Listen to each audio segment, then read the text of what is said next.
بسم الله الرحمن الرحيم. الرحمن علم القرآن خلق الإنسان علمه البيان.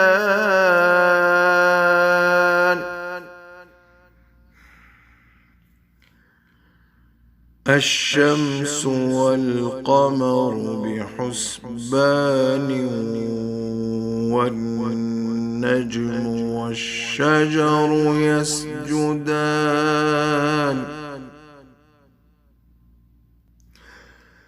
والسماء رفعها ووضع الميزان ألا تطغوا في الميزان وأقيموا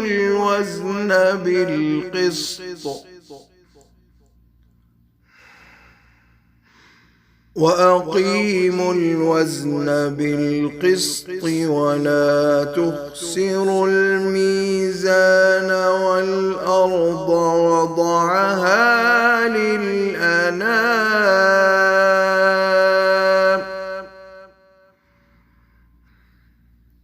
فيها فاكهة والنخل ذات الأكمام والحب ذو العصف والريحان.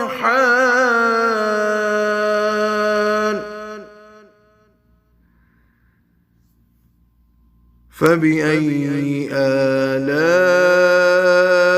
ربكما تكذبان؟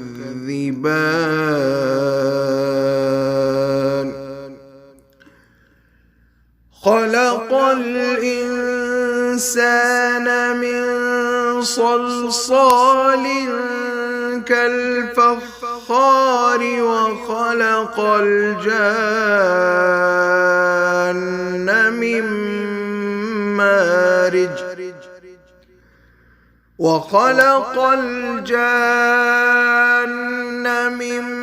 مارج من نار. فبأي آلاء